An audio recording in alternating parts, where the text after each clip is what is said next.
es de compartir todo el escritorio, no solo las diapositivas. O sea, deja de compartir y vuelve a compartir, pero todo el escritorio. Ujú. Vamos a...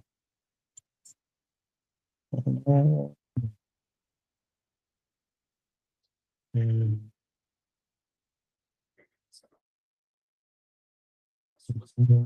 Entonces, está bien lento, estamos.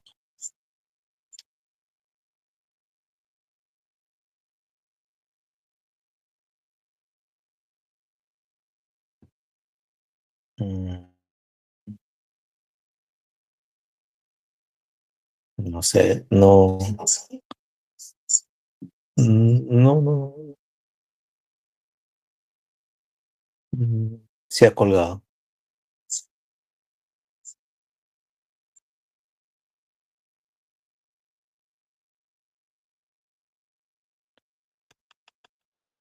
Mm,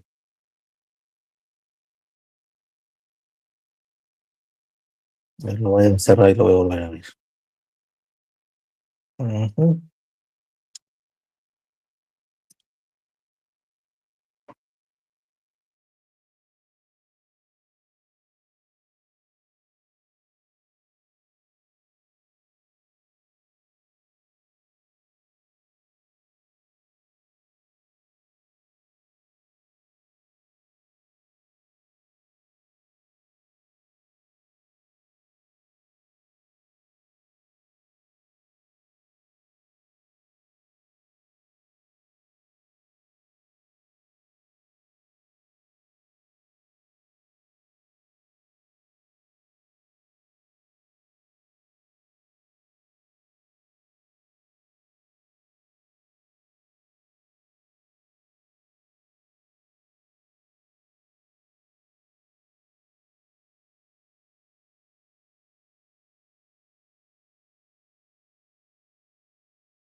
Ahora sí, ¿no? Ahora sí lo vemos como modo presentación. Sí. Listo, muy bien. Ahora está corriendo. Sí, sí está corriendo. Ya está. Ya está. Disculpe más bien con las disculpas del caso. Bueno, yo soy el doctor Osnayo, endocrinólogo, el Hospital Carrión, y bueno, vamos a desarrollar esta noche el tema que nos concierne, que es patología clínica en trastornos endocrinos parte uno. Y como sabemos, La patología endocrina tiene una semiología muy rica, es muy evidente. Quien no sabe reconocer un paciente con acromegalia, con hipotiroidismo o hipertiroidismo, ¿no? O, o cuando hacemos la evaluación de un paciente con diabetes, el paciente que tiene poliuria, polidipsia, polifagia, ¿no? Baja de peso y el antecedente familiar. Entonces, con la anamnesis nosotros podemos extraer muchos datos que nos orientan claramente al diagnóstico. Pero en endocrinología pasa una situación que siempre vamos a necesitar de la ayuda diagnóstica, siempre para confirmar un diagnóstico. No es, digamos, como una neumonía, que un diagnóstico puede ser clínico, aunque también los parámetros del hemograma y otros marcadores inflamatorios nos pueden ayudar, pero clínicamente uno puede diagnosticar, ¿no? Ahora, en endocrinología no. Tenemos que tener siempre, todos los protocolos diagnósticos tienen marcadores de laboratorio que están inmersos de por medio, ¿no? Entonces, es necesaria la confirmación diagnóstica y para eso nos ayuda el laboratorio. Tal es así que la vida del endocrinólogo siempre va a estar ligada a los exámenes de laboratorio y por ello es necesario que los resultados sean confiables. ¿Ya? Entonces, esta es la agenda que vamos a desarrollar el día de hoy. Vamos a desarrollar los exámenes que son útiles para evaluar la función tiroidea, en los casos de hipotiroidismo, hipertiroidismo, trastornos del metabolismo mineral óseo, hipercalcemia, hiperparatiroidismo. Entonces vamos a desarrollar la primera parte, que tiene que ver todo con el eje tiroides. Y los exámenes que nos sirven para evaluar la función tiroidea son estos, ¿no? El TSH, el T4 libre, el T3 libre, el T4 total. El T3 total, la tiroglobulina, anticuerpos antitiroideos, dentro de los cuales están el antitiroperoxidasa, antitiroglobulina y el antirreceptor del TCI. Existen obviamente muchos más, ¿no? Como la globulina transportadora de tiroxina, ¿no? Y otros marcadores más, la T3 reversa, pero no, que tienen o carecen de utilidad clínica para nuestros fines. Incluso estos marcadores de T4 total y T3 total también están dentro, yo diría que carecen de utilidad, puesto que estos valores pueden alterarse en muchas situaciones de enfermedad aguda, por ejemplo, ¿no? Entonces uno puede tener valores de T3 total muy bajos y eso, pues, en un paciente, aún así que esté con gripe, no tiene.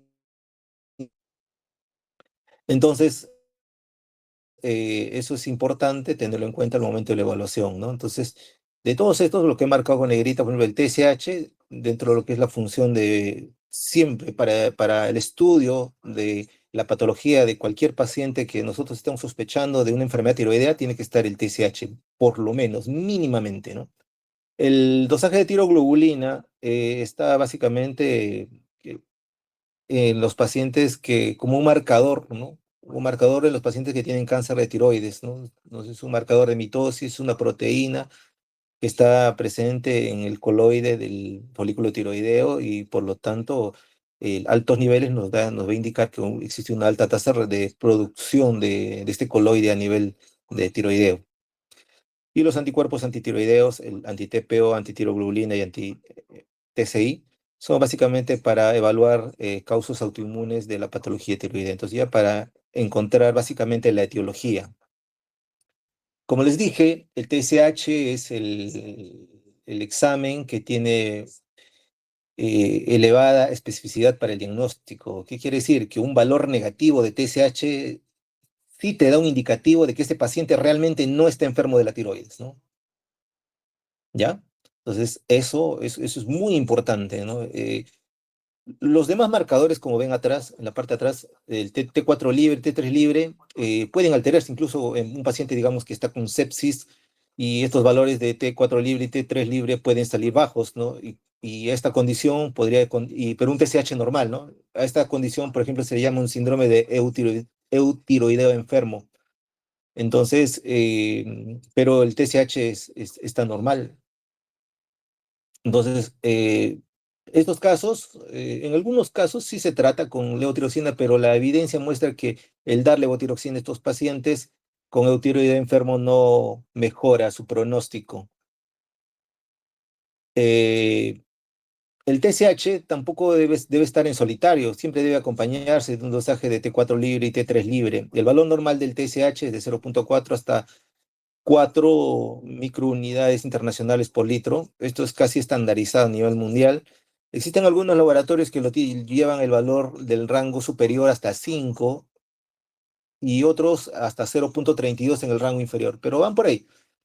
Un valor de TSH es bien difícil que te salga alterado. Ustedes van a ver cuando ya hagan su práctica clínica, ¿no? Cuando sean médicos, van a ver, van a entender muchos laboratorios. El paciente va a venir con muchos resultados de distintos laboratorios y obviamente cuando ustedes comienzan la carrera no van a poder diferenciar qué laboratorio pues es realmente fidedigno, laboratorio te da un buen dato o quizás ya les llegó el resultado a la mano y obviamente ustedes no le van a decir, no, no, señor, este laboratorio no sirve, por favor, llévese a otro laboratorio. No, no, no, no. Ustedes tienen que tener el conocimiento para saber que el resultado del TSH, raramente un laboratorio, claro, que un laboratorio se equivoque, porque el método para el dosaje del TSH es inmunológico. Entonces es bien difícil que se equivoque. En cambio, los valores de T3, T4 libre usan bioquímicos, son métodos bioquímicos. Entonces, esos valores sí se pueden alterar por una mala calibración de la pipeta que usan al momento de extraer el suero para ponerlo al analizador, ¿no? Entonces, los valores de T4 libre y T3 libre sí pueden ser susceptibles a error por parte del laboratorio, pero es bien raro que un TSH te bote un valor que no es, ¿no? Ahora, este rango de normalidad eh, que hemos hablado del TSH de 0,4 hasta 4 pueden variar, ¿no? Porque obviamente eso es lo que les bota el resultado del laboratorio al costado, cuando ustedes ven ahí valores normales y van a ver esto, ¿no? Pero obviamente uno de manera simple puede decir, "Bueno, no me sirve nada saber los valores normales del laboratorio porque siempre van a estar ahí cuando me van a venir un resultado. Pero ojo, estos valores de normalidad pueden variar. Por ejemplo, en una mujer, por ejemplo, que tiene rasgos de infertilidad, estos valores cambian, ¿no? La normalidad no es de 0,4 hasta 4, sino la normalidad para esta paciente sería de 0,4 hasta 2,5. Entonces, hay que tener en cuenta esto. No siempre los resultados de normalidad mm, van a ser lo que ustedes encuentran ahí al costado de sus rangos normales, ¿no? Otro valor clásico, por ejemplo, es la insulina, ¿no? Cuando ustedes van a un resultado de insulina basal, según el laboratorio, cada laboratorio le va a arrojar su normalidad, una normalidad diferente. Por ejemplo, el laboratorio ROE te va a arrojar un valor de insulina como normal menor a 12. Los laboratorios serios de acá de la ciudad te van a arrojar un valor de normalidad menos de 17. Y cualquier laboratorio te va a decir hasta 24. Entonces uno dice, caramba, ¿cuál es la normalidad entonces de la insulina basal, no? Bueno, la normalidad de la insulina basal debería ser menos de 12. Eso debería ser, tal como dice la de ROE. Y ROE pues tiene estándares internacionales tiene certificación de estándares internacionales. Entonces, eh, ojo, no siempre la normalidad es lo que ustedes van a ver al costado del resultado que dice valores normales o rango actual, o eso es rango de normalidad, ¿no? Ustedes también tienen que inmiscuirse y indagar, pues que hay rangos que no es, pues, ¿no? Ustedes tienen que saber cuánto es lo normal y lo real, ¿no? Por ejemplo, me llegan interconsultas en la vida hospitalaria porque el sistema, en el dosaje de T4 libre, te dice valor normal de 0,9 hasta 1,2, pero yo sé que la normalidad está hasta 1,7. Entonces me llegan interconsultas simplemente porque le salió el resultado en 1,6, 1,5. Y cuando yo le examino, sintomatología, nada, no tiene ningún síntoma. Examino el cuello, buscando bocio, palpando algún nódulo, y nada, no hay rastro de bocio. Pregunto antecedentes familiares, nada. Entonces digo, o sea, un resultado se gastó una consulta médica simplemente por un resultado que fue mal interpretado por un médico que ha egresado, ¿no? Entonces, ojo con eso. Ya, ahora, el rango de normalidad del TSH, poblaciones especiales, también puede tener ciertas variaciones, ¿no? Por ejemplo, en pacientes que ya tienen edad avanzada, por ejemplo, más de 70 años, eh, el TSH puede tolerar niveles, el límite superior puede ser un poquito más, ¿no? O sea, puede ser hasta 5 tranquilamente. Y entonces, un 4,9 en una persona que ya tiene, por ejemplo, 80 años, totalmente aceptable, normal. Y, por ejemplo, igual lo mismo pasa con los pacientes obesos. Tienen a tener valores de TSH un poco altos, ¿no? Entonces, pueden tener 5, 5,2, los huesos puede ser hasta 6, por ejemplo, ¿no? Y a veces viene el paciente, tengo un resultado de TSH 5,8 y me han dicho que tengo hipotiroidismo y vengo para que me inicien tratamiento. Ojo, los resultados de laboratorio son, y nunca lo olviden, son solo ayuda diagnóstica. Ustedes tienen que tener la suficiente capacidad para hacer un diagnóstico clínico. El diagnóstico clínico se basa en indagar los síntomas que el paciente tiene. Uno, dos, indagar sus antecedentes. Tercero, indagar sus antecedentes no solo personales, sino familiares. Y el examen clínico, ¿no? Y finalmente, el valor de laboratorio. El laboratorio obviamente sirve para consolidar todo lo que en tu mente ya estás pensando del paciente, ¿ya? Entonces, ojo, nunca olviden esto, chicos. Esta es una lámina para ver la importancia de por qué este examen del TSH, que es el examen más importante para evaluar función tiroidea, se debe tomar en ayunas, ¿no? Y no puede ser tomado en otra hora del día. Debe tomarse en ayunas y durante la mañana. Como estás viendo, el TSH tiene un ciclo circadiano, es decir, puede arrojar varios valores en un mismo paciente durante el día. Entonces vemos que ya hacia en la tarde, en horas de la noche, pues el TSH puede naturalmente subir, ¿no? Entonces, obviamente, si uno toma el examen a esa hora, pues te va a salir alterado, obviamente, ¿no? Entonces, por eso que los exámenes, la mayoría de exámenes hormonales siguen un ritmo circadiano y por lo tanto todos estos exámenes hormonales deben tomarse en ayunas durante la mañana. Distinto a un hemograma que puedes tomarlo a cualquier hora del día. Bueno, ya dado este preámbulo del examen del TSH, vamos a hablar ya de la patología enfocada al problema. En el hipotiroidismo, como ustedes ya saben, es un déficit de secreción de hormonas tiroideas producida por una alteración en la secreción glandular o por un déficit en la estimulación hipofisaria o a nivel hipotalámico. ¿Ya? Entonces, ujú, está. Entonces, existen tres tipos de hipotiroidismo, un hipotiroidismo primario, secundario y terciario. Obviamente el primario cuando la disfunción está en la glándula tiroides, el secundario cuando la disfunción está a nivel de la hipófisis y el hipotalámico cuando es un hipotiroidismo terciario. Como vemos el eje tiroideo a nivel del hipotálamo, a nivel de la hipófisis y en la tiroides, ¿no? Entonces el defecto puede estar en el hipotálamo, en la hipófisis o en la tiroides y el defecto puede ser primario, secundario, terciario. Ya. Entonces, ciertas enfermedades, por ejemplo, la tiroides Hashimoto, hace que la producción de hormonas tiroideas caiga a nivel tiroideo y por lo tanto se empiezan a disminuir y por ende la hipófisis fabrica más TSH, ¿no?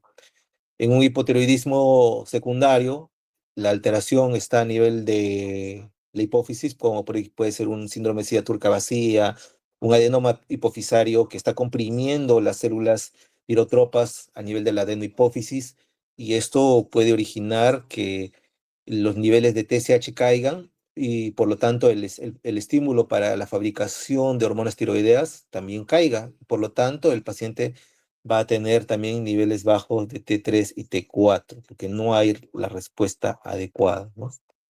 Lo mismo pasa con la TRH. en enfermedades, por ejemplo, en pacientes que hacen encefalopatía hipóxico-isquémica postparo, hacen múltiples alteraciones hipotalámicas y esto puede configurar también parte en el contexto de el hipotiroidismo terciario puede ser parte de todo este contexto del paciente, ¿no? Ahora, una definición muy importante es el hipotiroidismo subclínico, porque esto, más que pacientes con hipotiroidismo a todo dar, esto es lo que van a ver. Esto es, como dice, el pan de cada día que ustedes van a ver siempre en consulta cuando ustedes estén frente al paciente, atendiendo a los pacientes, ¿no?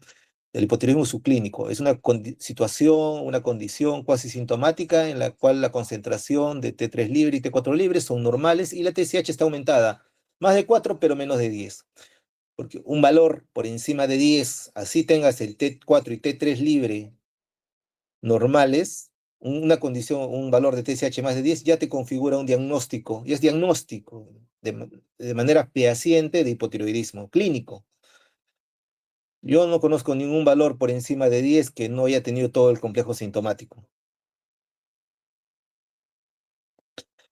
Entonces, ante esta situación, si ustedes encuentran el TSH que está más de 4, pero por debajo de 10, entonces entran a tallar otros elementos de ayuda diagnóstica que también son parte del laboratorio, como es el dosaje de anticuerpos antitiroideos, en este caso, anticuerpos contra la tiroperoxidosa y anticuerpos antitiroglobulina. Entonces, la evidencia actual demuestra que la presencia de anticuerpos anti-TPO positivos son predictores de progresión a hipotiroidismo. Entonces, si ustedes tienen un paciente con hipotiroidismo subclínico y este paciente tiene anticuerpos anti-TPO positivos, ya está, o sea, deja de ser hipotiroidismo subclínico y se convierte en un hipotiroidismo clínico, ¿ya? Y uno dice, pero si el paciente no tiene síntomas, es cuestión de tiempo, va a hacer síntomas. Otras alteraciones que podemos encontrar en pacientes con hipotiroidismo, ¿no? Generalmente van a encontrar que muchos pacientes con hipotiroidismo también tienen elevados los valores de prolactina. Pero ojo, nunca van a ser valores a los similares o iguales a un paciente con hiperprolactinemia o pacientes que tienen prolactinomas. Los pacientes con prolactinomas generalmente tienen valores de prolactina por encima de 100. En cambio, estos pacientes que tienen prolactina elevada a consecuencia del hipotiroidismo, su prolactina se va a elevar en 35. ¿Cuánto es lo normal del valor de prolactina? Debe ser menos de 25.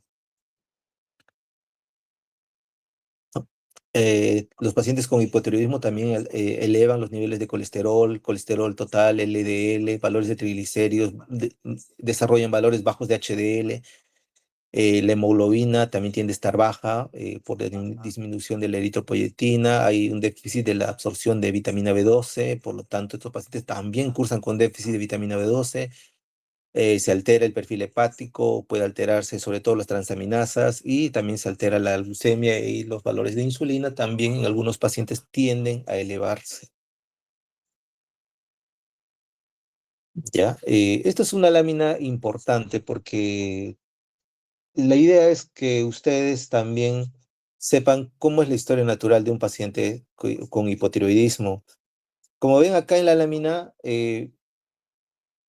es un estudio del doctor Messman, en el cual ve que el último eslabón de la cadena es el paciente que ya tiene todo el complejo sintomático y está el TSH alto y el T4 libre bajo, tal como te dice el libro, ¿no? Pero te dice que el paciente puede desarrollar mucho antes la enfermedad. He encontrado mucha gente que incluso tienen alteraciones muy sutiles del TSH, como ven acá, ¿no? La normalidad de los anticuerpos anti-TPO. Antes que el paciente haga el complejo sintomático, ya empieza a alterar valores de TSH. Y antes de alterar valores de TSH, ya empieza a alterar anticuerpos antitiroideos. Pero ven, antes de alterar valores de anticuerpos antitiroideos, vean que ya hay alteración estructural del parénquima estructural, ¿no?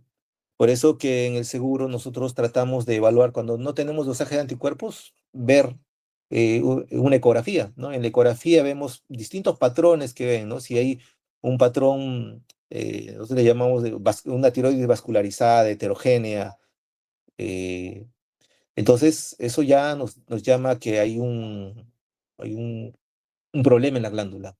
De igual manera, el tamaño del istmo nos guía, ¿no? Un istmo normal debe medir 2 milímetros, a más 2,5, ¿no? Si un istmo más de 3, 4 ya nos indica que esa glándula está trabajando el doble o el triple y por lo tanto, pues es una glándula que probablemente ya está dentro del contexto de un paciente con hipotiroidismo.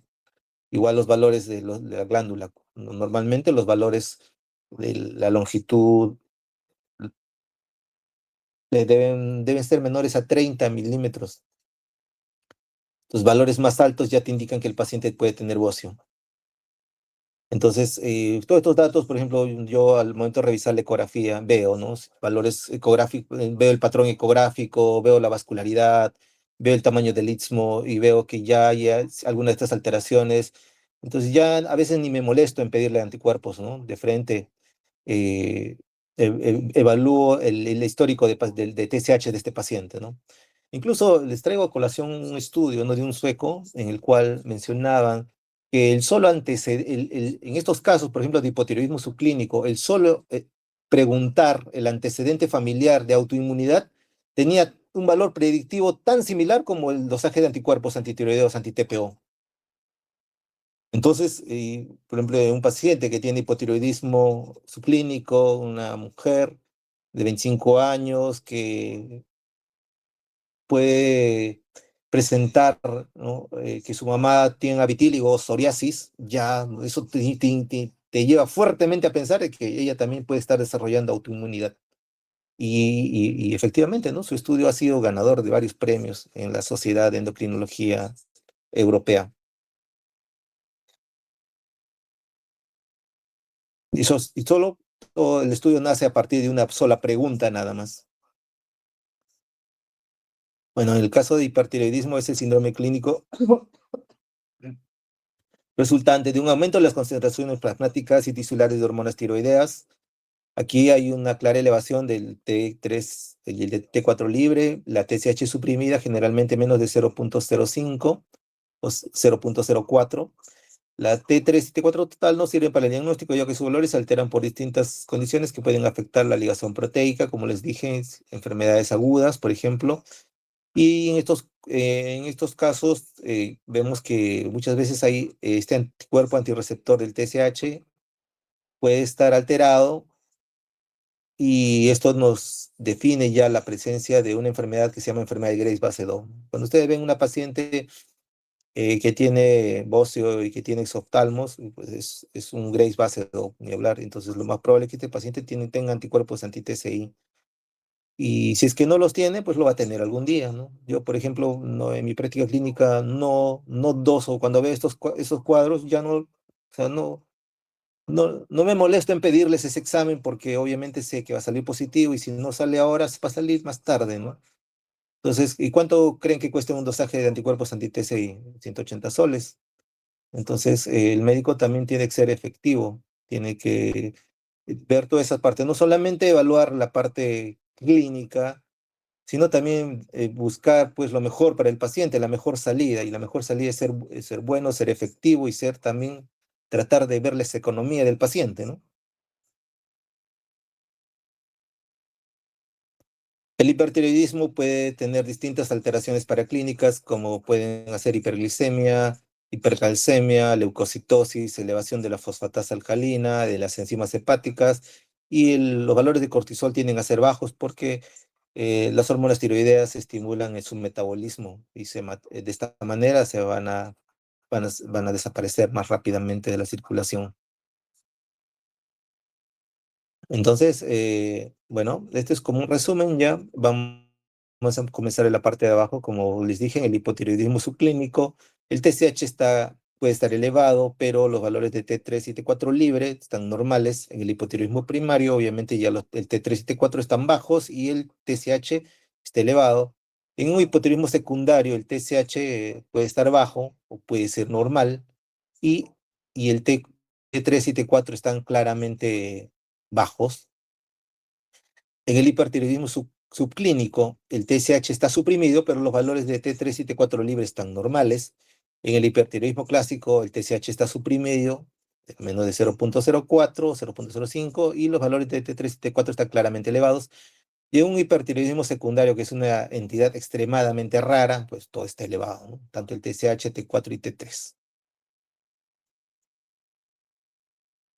Bueno, hasta aquí hemos hablado acerca de lo que es, un poco de lo que es la función tiroidea, el examen, los exámenes que les dije, el TSH, el T3 libre, el T4 libre, los anticuerpos y todo en el contexto de las enfermedades tiroideas más frecuentes.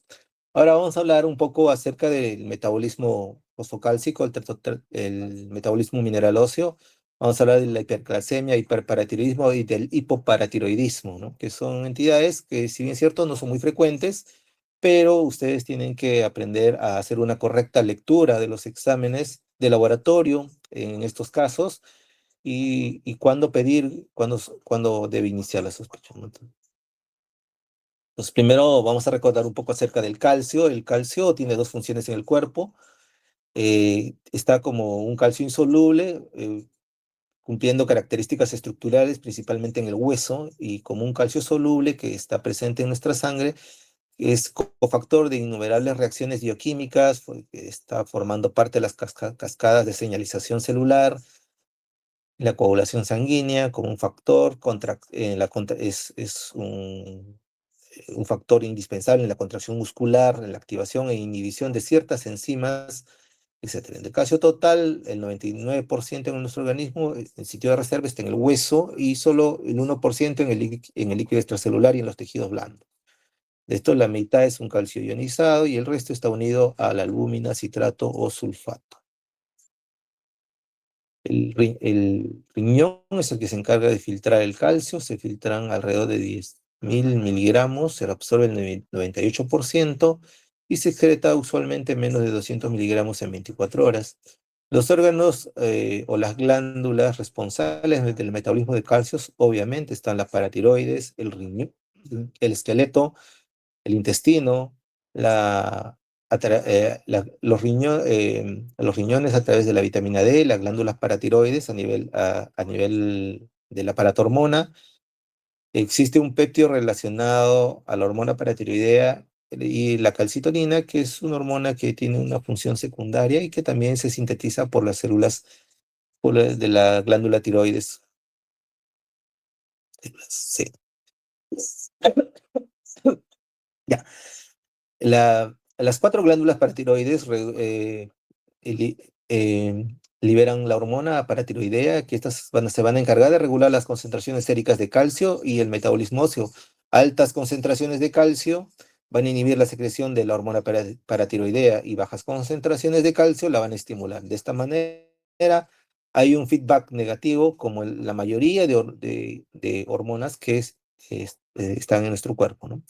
La estimulación o inhibición actúa en segundos a través de un receptor sensor de calcio que se encuentra en la membrana de la célula de la paratiroides y en el riñón.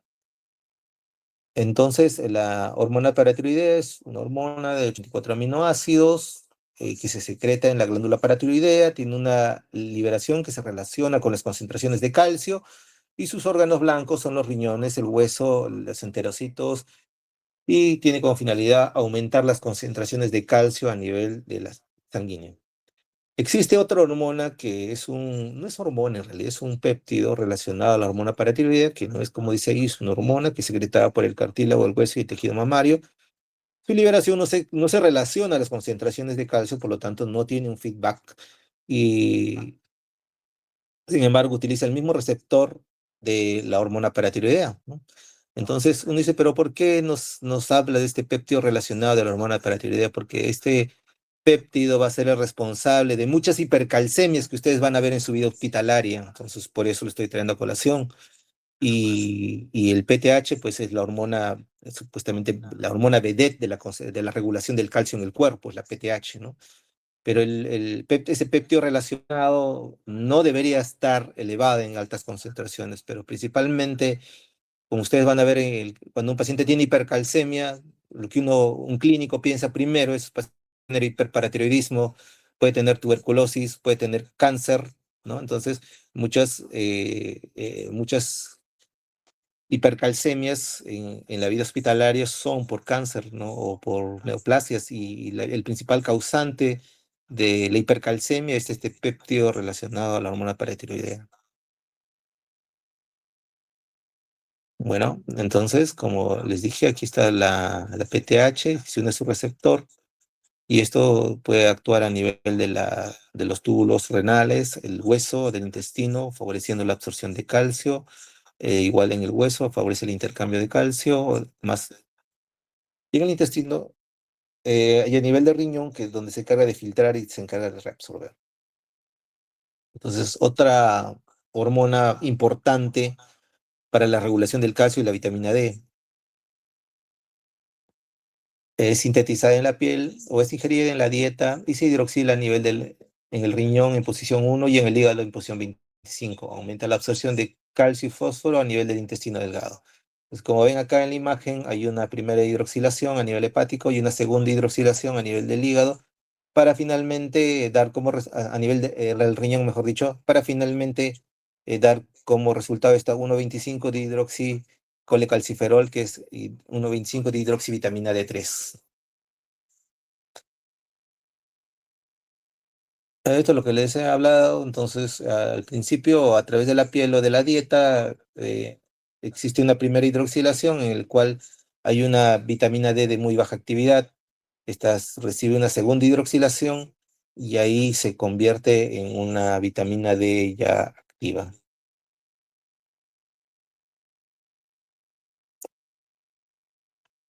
¿Listo? Sí.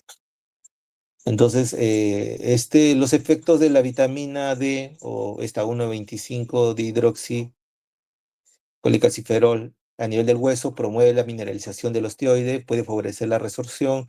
A nivel del riñón disminuye la excreción de calcio, disminuye la excreción de fósforo, y a nivel del tracto gastrointestinal aumenta la absorción intestinal de calcio y aumenta la absorción intestinal de fósforo. Entonces, ya vamos a hablar de la patología en sí. La hipercalcemia, que aquí llamamos hipercalcemia, la hipercalcemia se define como un calcio sérico total por arriba de 10,2 o 10,5 en algunos valores de laboratorio, miligramos por decilitro. La mayoría de casos son causados por hiperparatiroidismo primario o puede ser una hipercalcemia asociada a malignidad. Aquí he obviado un tercer factor que es importante, que la tuberculosis también puede originar hipercalcemia. Sin embargo, estas dos últimas patologías del hiperparatiroidismo y la hipercalcemia asociada a malignidad cubren el 80-90% de los casos de hipercalcemia en la vida hospitalaria. Otras causas de hipercalcemia, como le dije, el hiperparatiroidismo, hay ciertos medicamentos que también pueden producir hipercalcemia, como la aminofilina, la vitamina A, el tamoxifeno, las tiazidas, algunas preparaciones de calcio que vienen con vitamina D. Enfermedades granulomatosas, como dije, la lepra, la criptococosis, tuberculosis, infección por citomegalovirus en pacientes con VIH, sarcoidosis, o en pacientes que tienen esta colagenopatía, que es la granulomatosis de Wegener.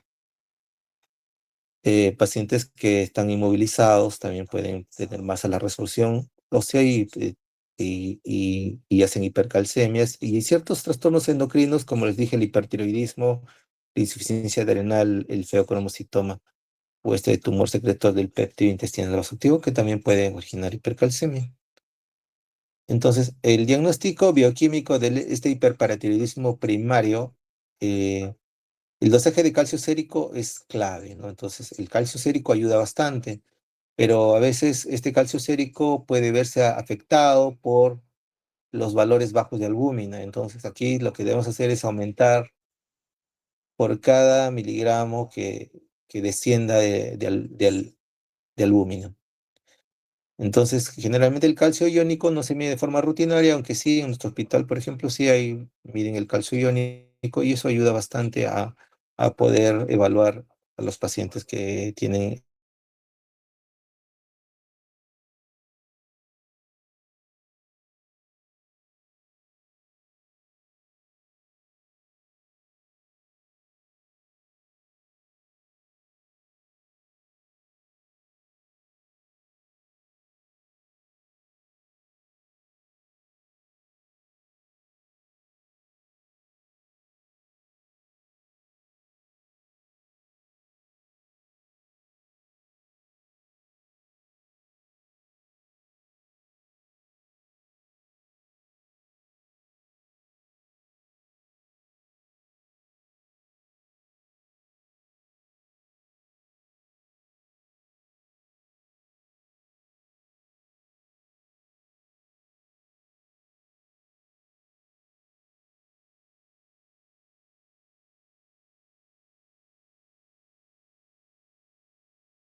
¿no? Pero por ahí, según el tipo de laboratorio. ¿Y cómo se pide el examen? PTH intacta.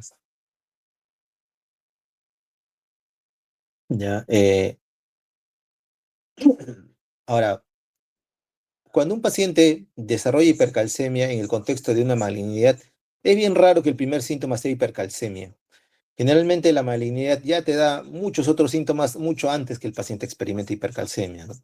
Entonces, la hipercalcemia, producto de la malignidad, tiene valores de calcio mucho más elevados que incluso un hiperparatiroidismo, ¿no? El hiperparatiroidismo es un trastorno gradual, creciente. El paciente primero al inicio del hiperparatiroidismo solo te hace valores de calcio por un poquito por encima, ¿no? O sea, si el valor es, el cortes está a 10.5, te va a ser 11, 10.8 y así repetidamente durante algunos años y al siguiente año ya te sube a 11.2, 11.5, al siguiente año te sube a 11.7, 11.9 y al siguiente año te sube recién a 12, ¿no? O sea, te va avisando ya, o sea, con bastante anticipación qué es lo que está viniendo. En cambio, en una hipercalcemia, no, el paciente tranquilamente el año pasado puede tener un calcio muy normal y el año siguiente, producto de cuando ya está con el cáncer encima y obviamente con todas las manifestaciones, ya está con ictericia, todo adelgazado, ¿no? Y ahí hace hipercalcemia, ¿no? Como parte, como dice, de todo del complejo paraneoplásico. Entonces, obviamente, la aparición de hipercalcemia en el contexto de estos pacientes ya es de muy mal pronóstico. La hipercalcemia se debe a un incremento de la resorción ósea y liberación de calcios del hueso debido a tres mecanismos principales: a las metástasis osteolíticas, a la secreción de la 1,25 hidroxicalciferol por el tumor en los casos de linfoma y en la secreción, como les dije, de este péptido relacionado a la PTH, que es generalmente la causa más frecuente por la cual un paciente con neoplasia hace hipercalcemia.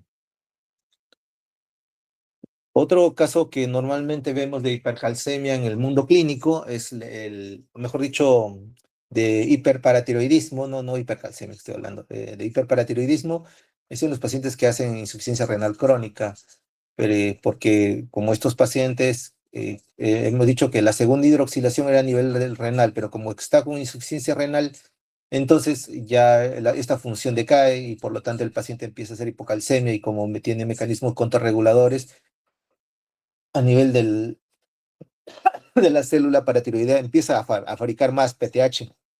Por lo tanto, los valores de PTH van a estar altos en estos pacientes. Estos valores altos de PTH van a hacer mucho más frágil al paciente, van a movilizar mucho más calcio del hueso y por lo tanto el paciente va a estar mucho más frágil, ¿no? Como ven acá, a nivel que el estadio de la insuficiencia renal va aumentando, el valor del PTH también va incrementándose en sangre. Bueno, y ahora vamos a hablar de la hipocalcemia, ¿ya? Pero para concluir, lo que hemos hablado de la hipercalcemia es primero que el dosaje de calcio tiene una ligación a proteínas, ¿no? Por lo tanto, el valor de albúmina es el valor crítico para poder despejar un valor real de calcio, ¿no? El calcio, y si hay dosaje calcio iónico, enhorabuena, y eso nos ayuda bastante. Y si no, hacer la corrección del calcio corregido. Inclusive hay fórmulas para esto, pero generalmente, como les dije, esta es una forma bastante práctica para no estar sacando tu calculadora en ese momento. ¿Ya? Las causas más frecuentes de hipercalcemia en el mundo clínico, en el Perú, lo que nosotros vemos en la práctica clínica, es hiperparatiroidismo, cáncer o neoplasias y tuberculosis, ¿no? En esas tres cosas es lo que primero pensamos cuando un paciente tiene hipercalcemia. Bueno, y ahora vamos a hablar, y bueno, y para el diagnóstico del hiperparatiroidismo, el valor del PTH lo es todo, ¿no? PTH intacta, ¿no? Tú tienes una PTH intacta, valores altos, ya está el diagnóstico, y tienes hipercalcemia, ya está. Entonces, lo que prosigue es confirmar en cuál glándula tiene el tumor hipersecretor. Ahora vamos a hablar de la hipocalcemia. Ya estamos terminando, gracias a Dios, esta exposición con todos los problemas que tuvimos al inicio.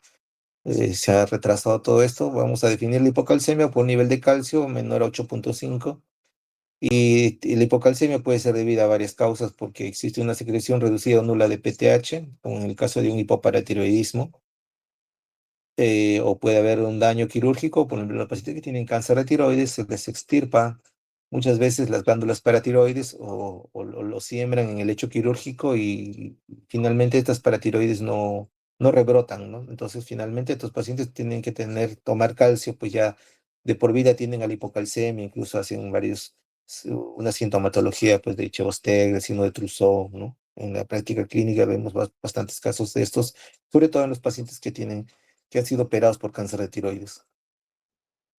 El- Porque puede haber una resistencia a la acción de la hormona paratiroidea, como por ejemplo los casos en los cuales los valores de magnesio están bajos, ¿no? Los pacientes con hipotiroidismo tienden a tener valores de magnesio bajo. Y cuando ustedes, y esto ya para salir un poquito, le voy a hacer un comentario breve porque justo me vino la idea. Los pacientes con hipotiroidismo, como les dije cuando les hablé en la diapositiva anterior, tienden a tener bajos niveles de B12, entonces suplementar a estos pacientes con B12 ayuda bastante, sobre todo al control de síntomas. A veces nosotros vemos pacientes, dicen, pero si sus valores de TSH y T4 están normales, ¿cuál sería el problema? Debe ser otra la causa, pero a veces nos olvidamos de todo el complejo que el hipotiroidismo no solamente es TSH-T4, también existen una serie de alteraciones que se dan a nivel del organismo y una de estas es el B12. Por lo tanto, suplementar de B12 a un paciente con hipotiroidismo ayuda bastante al control de los síntomas. Lo mismo pasa con los niveles de omega 3, magnesio también, ¿no? Entonces, por eso, por ejemplo, ustedes van a ver que los pacientes con hipotiroidismo tienden al cansancio rápidamente. Entonces, tú le das magnesio a los pacientes con hipotiroidismo y tienden a mejorar bastante mejor el tema del cansancio, tienden a dormir mejor durante la noche. Igual pasa con los niveles de selenio, ¿no? Suplementar selenio también, ¿no? Tiende a mejorar mucho del complejo sintomático del paciente.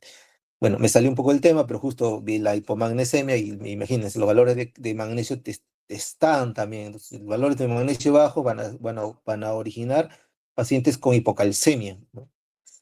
Por resistencia a esta acción de la hormona paratiroidea. Ahora, valores de vitamina D bajos también, ¿no? Anteriormente no usaban mucho los valores de vitamina D, pero últimamente bastantes casos hemos tenido de pacientes que tienen vitamina D bajo, sobre todo porque estamos en un mundo donde la gente usa pues bloqueador, ¿no?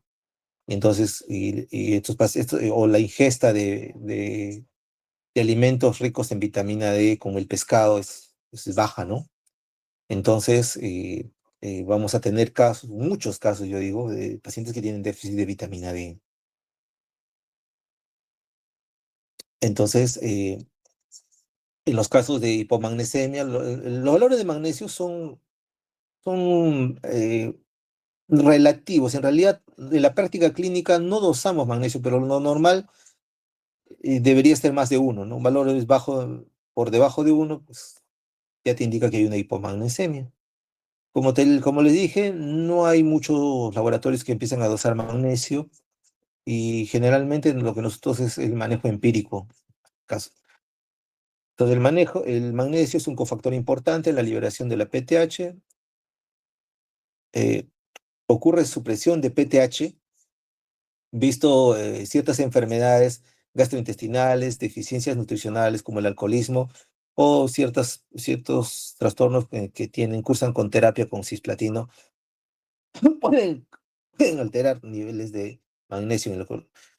Entonces, el corregir los niveles de magnesio va a restaurar la función de la PTH en este caso. Y los pacientes con déficit de vitamina D, el dosaje de vitamina D, lo normal es que esté más de 30, valores menos de 30 va a indicar insuficiencia, menos de 20 van a indicar una deficiencia y valores por debajo de 10 nanogramos por mililitro va a dar origen a que el paciente experimente pues, hipocalcemia, ¿no? Con todo el complejo sintomático, ¿no? El paciente empieza a tener temblor, tremor, ¿no? Lentamente, ¿no? Entonces, creo que eso es todo. Ah, bueno. Entonces, cuando evaluamos este eje fosfocálcico, debemos incluir siempre la medición total del calcio total y el calcio iónico. Debemos hacer un dosaje de albúmina, fósforo, magnesio, dosaje de creatinina, PTH intacta y los niveles de vitamina D. ¿Ya? Entonces, no olvidar que los exámenes de laboratorio son solo ayuda diagnóstica y siempre vamos a requerir de un análisis conjunto dentro de la evaluación médica. Bueno, chicos, bueno, eso es todo lo que he preparado para ustedes el día de hoy. Y si alguno de ustedes tiene alguna pregunta, estoy presto a escuchar.